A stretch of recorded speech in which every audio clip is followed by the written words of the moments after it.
Hello friends, आप सभी का आपके अपने YouTube channel English with Dilip sir में स्वागत है। इस वीडियो हम लोग एजुकेशनल पेडागोजी के जो महत्वपूर्ण 25 क्वेश्चंस है उसका डिस्कस करेंगे। दोस्तों, इसके पहले जो वीडियो अपलोड किए थे तो उसमें कुछ दोस्त लोग कमेंट किए थे कि पेडागोजी नेट लेवल का आया था। दोस्तों, लेवल चाहे जो भी हो, बेस तो बेस होता है। जब तक आप फंडामेंटल बातों को नहीं समझिएगा तब तक आप जो भी स्टैंडर्ड सवाल है उसको नहीं बना पाएगा।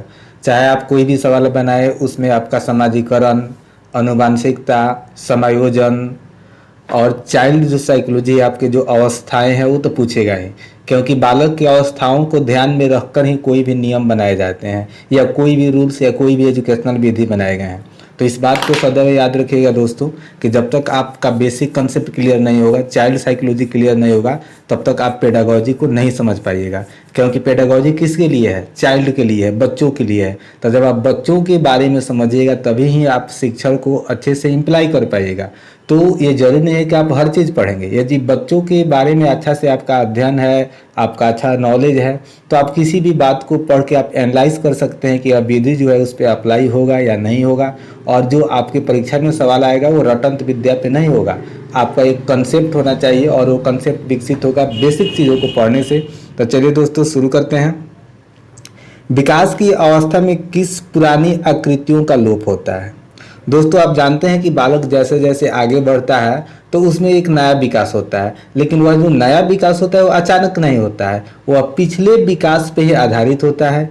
लेकिन कभी कभी ऐसा भी होता है कि उसके कुछ विकास लोप हो जाते हैं, कुछ उसकी खूबियाँ लोप हो जाती हैं और नए परिवर्तन होते हैं। उसमें आपका दूध का दांत भी होता है। जैसे आप जानते हैं कि ये दूध का जो दांत होता है वो गिर जाता है, थाइमस होता है और पिनियल होता है, अर्थात ये तीनों ही सही है। तो यहाँ पे आपका करेक्ट आंसर होगा डी, उपरोक्त सभी।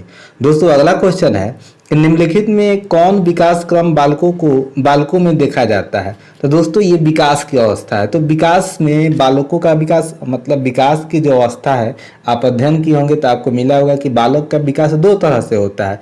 एक होता है मस्तकाधोमुखी और दूसरा होता है निकट दूर का क्रम। तो सबसे पहले दोस्तों मस्तिष्क का विकास होता है, तब धर का और तब पैर का विकास होता है। और उसमें भी जैसे आपका हथेली है, तो हथेली है तो पहले आपको मेन पार्ट है उसका विकास होगा, तब उंगलियों का विकास होता है। तो यहाँ पे सी और ए और बी दोनों ऑप्शन सही है, अर्थात सी यहाँ पे हमारा करेक्ट आंसर होगा।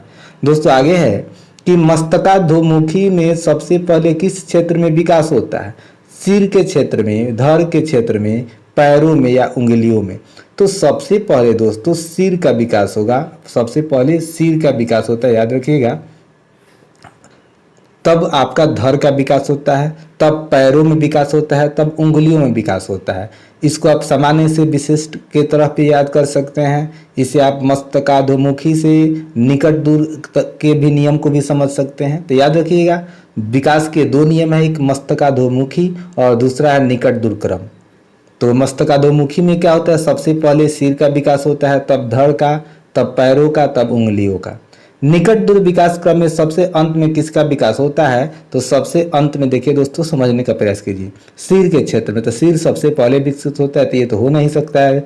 आपका सी है धड़ के क्षेत्र में, तो सिर के बाद धड़ का विकास होता है। और डी है बाह, तब आपके बाहों का विकास होगा, तब सबसे अंत में उंगलियों का विकास होगा। तो दोस्तों 31 का करेक्ट आंसर होगा आपका बी। बालकों का विकास किस ओर गतिशील होता है?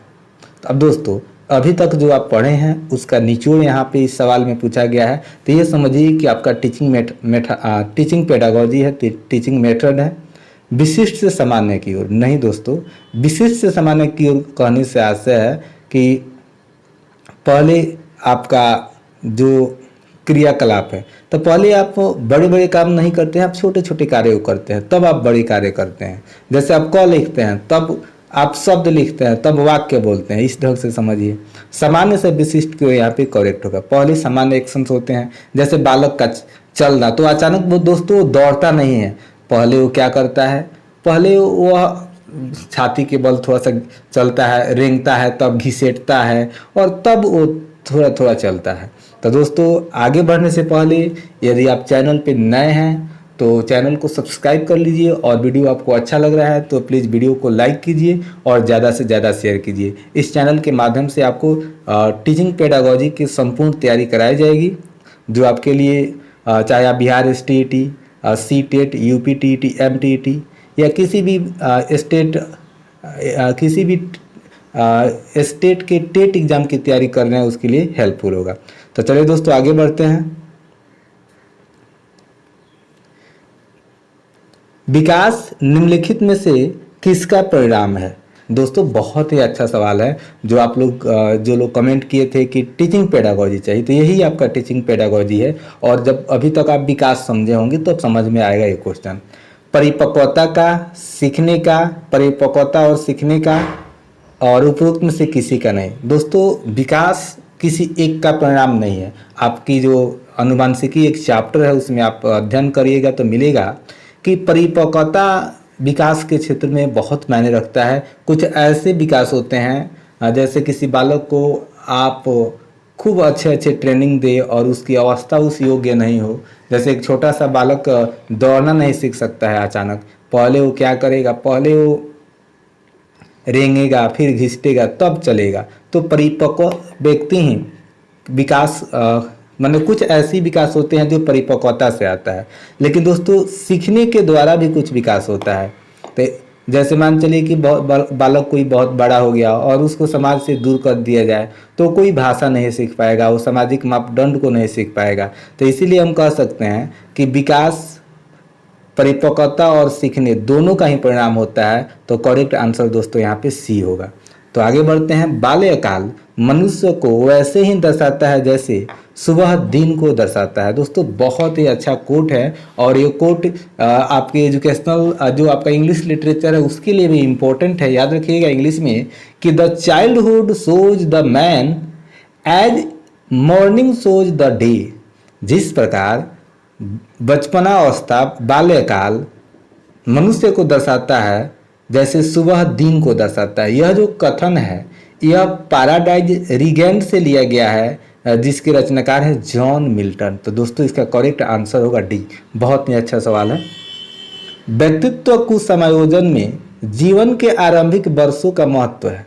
ध्यान से पढ़िए, व्यक्तित्व कुसमायोजन में जीवन के आरंभिक वर्षों का महत्व है। फ्राइड के अनुसार, गेसेल के अनुसार, मिल्टन के अनुसार या मिलर के अनुसार। तो दोस्तों आपके सामने 4 ऑप्शंस है, तो इसका जो करेक्ट आंसर होगा दोस्तों ये होगा आपका फ्राइड के अनुसार।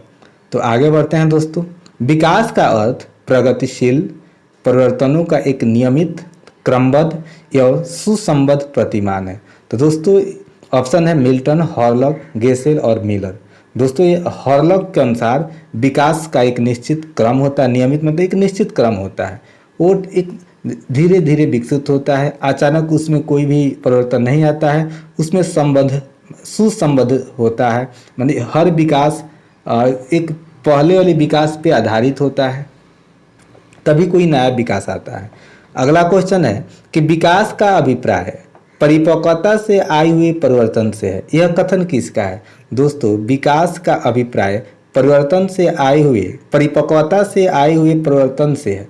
तो दोस्तों ये जो आपका कथन है यह ले-बार्बा के द्वारा यह कथन है। तो ले-बार्बा का कथन याद रखिएगा कि विकास का अभिप्राय परिपक्वता से आए हुए परिवर्तन से है। तो दोस्तों आगे बढ़ते हैं, और आपका अगला क्वेश्चन है कि विकास का 37-38 में देखिए इमली बोलेंगे इसको, किसकी रचना है? तो दोस्तों रूसो की रचना है इमली। अगला है कि विकासात्मक मनोविज्ञान की सर्वाधिक वैज्ञानिक विधि निम्नलिखित में कौन सी है?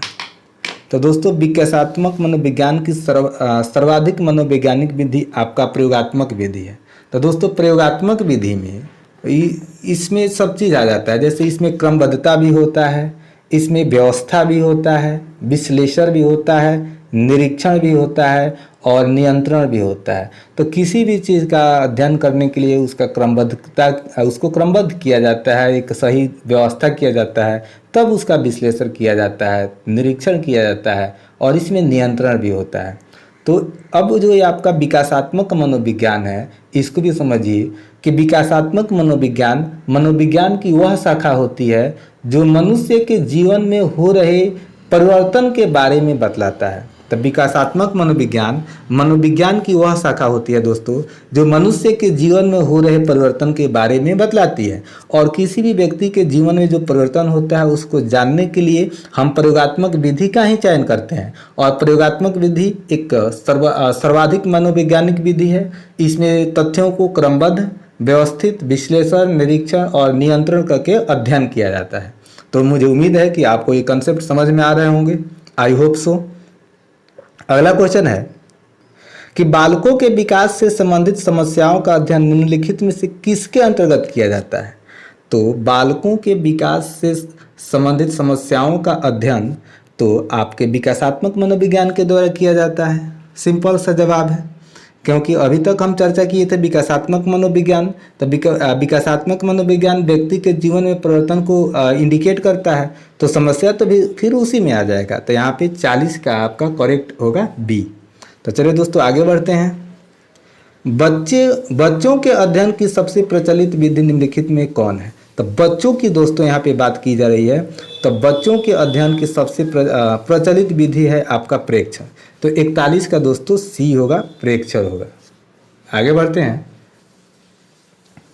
विकासात्मक, अब दोस्तों प्रेक्षण में आप इसमें जैसे किसी चीज को देखना, अनुमान लगाना, तो इसमें नमूने को ले लिया जाता है और उसको एक्सप्लेन किया जाता है।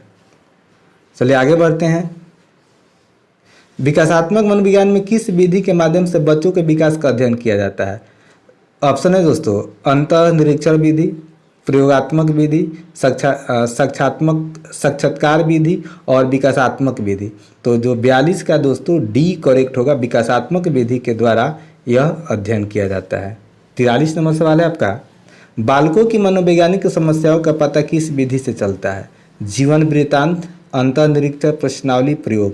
दोस्तों जब हम किसी बालक के बारे में जानेंगे तभी तो पता चलेगा कि वह किस समस्या से ग्रसित है। तो इसीलिए केस स्टडी किया जाता है, जीवन वृत्तांत विधि का अध्ययन किया जाता है। तो चलिए दोस्तों आगे बढ़ते हैं। निम्नलिखित में से किस विधि से एक साथ कई बालकों का अध्ययन किया जा सकता है?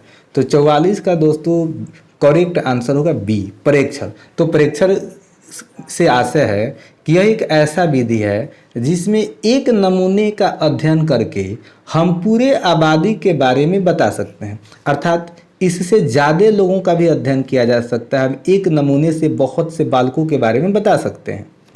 अगला क्वेश्चन है कि प्रयोगात्मक विधि का प्रथम चरण निम्नलिखित में से कौन सा है? तो ऑप्शन है समस्या, परिकल्पना, निष्कर्ष, विवेचना। तो दोस्तों जब हम समस्या जानेंगे तभी तो निदान के बारे में सोच सकते हैं। तो फर्स्ट स्टेज आपका समस्या ही होगा। तो आगे बढ़ते हैं दोस्तों। अगला सवाल है आपका, निरीक्षण की विधि किसमें सबसे अधिक उपयोगी है? निरीक्षण की विधि सबसे अधिक उपयोगी है। तो दोस्तों निरीक्षण की जो विधि है वो सबसे अधिक आपकी विकासात्मक मनोविज्ञान में उपयोगी होगा, क्योंकि इसमें आप कोई भी चीज़ नमूना ले सकते हैं। इसमें क्योंकि मनुष्यों के जीवन के में जो परिवर्तन होते हैं उसके बारे में अध्ययन किया जाता है। तो आप इसमें केस स्टडी कीजिएगा, निरीक्षण कीजिएगा, तभी संभव है। आगे बढ़ते हैं। किस मनोविज्ञान ने परिपक्वता को हो रही विकास का एकमात्र निर्धारक माना है? दोस्तों ये जो लोग हैं यह अनुवांशिकता को ज़्यादा जोर देते हैं मानव के विकास में। जैसे एक विवाद है प्रकृति पोषण, मतलब इसमें कुछ लोग कहते हैं कि जो जन्मजात गुण है वही मानव के विकास में सबसे अहम होते हैं, लेकिन कुछ लोग कहते हैं नहीं, बाह्य वातावरण जो होते हैं वो भी मनुष्य को बहुत ज़्यादा प्रभावित करते हैं। तो इसमें गेसेल, टॉल, हॉल और टर्मेन सभी लोग आ जाते हैं। तो करेक्ट आंसर होगा डी। 48 नंबर की अब हम बात करें तो निम्नलिखित में से किसने परिवेश या वातावरण को विकास का मूल निर्धारक माना है? विकास दोस्तों, विकास का यहाँ पे वातावरण की बात हो रही है, तो वातावरण पे सबसे ज़्यादा जोर देने वाले थे वाटसन। इन्होंने कहा कि आप किसी भी बालक को एक अच्छा परिवेश दे तो आप उसे डॉक्टर, वकील, चोर, डॉक्टर कुछ भी बना सकते हैं अच्छा परिवेश से। तो ये बालक के विकास में परिपक्वता से ज़्यादा एक अच्छा परिवेश पे ज़्यादा जोर दिए। अगला क्वेश्चन है कि शारीरिक तथा मानसिक गुणों का विकास अंशतः आंतरिक परिपक्वता तथा अंशतः व्यक्तित्व के अभ्यास और प्रयास से होता है, यह कथन निम्नलिखित में से किसका है? तो दोस्तों इसके लिए ऑप्शन है टॉरमन, हॉरलॉक, गैसेल और वाटसन। तो दोस्तों इसका जो करेक्ट जवाब होगा वो होगा आपका हॉरलॉक। हॉरलॉक का ये डेफिनेशन है। अगला क्वेश्चन है और लास्ट क्वेश्चन है, निम्नलिखित में से किसने कहा है कि किशोरावस्था तक विकास मूल रूप से परिपक्वता का परिणाम है? दोस्तों एक डेफिनेशन है कि जीवन का सर्वाधिक मुश्किलों से भरा हुआ तथा आंधी तूफान की अवस्था किशोरावस्था होता है। स्टैनले हॉल ने कहा था और उन्हीं का मानना था कि बालक का किशोरावस्था तक का विकास उसके मूल रूप से परिपक्वता पर आधारित है या परिणाम है। तो यहाँ पे करेक्ट आंसर होगा स्टैनले हॉल। तो दोस्तों इस वीडियो में हम लोग 25 क्वेश्चंस का डिस्कशन किए। यदि आपके लिए यह सेशन यूजफुल है, इम्पोर्टेंट है तो लाइक कीजिए और कमेंट कीजिए ताकि मैं और भी उत्साहित हूँ और आपके लिए फिर एक नई वीडियो लाने के लिए प्रेरित हो सकूँ। और दोस्तों वीडियो को ज़्यादा से ज़्यादा शेयर कीजिए। तो चलिए दोस्तों इस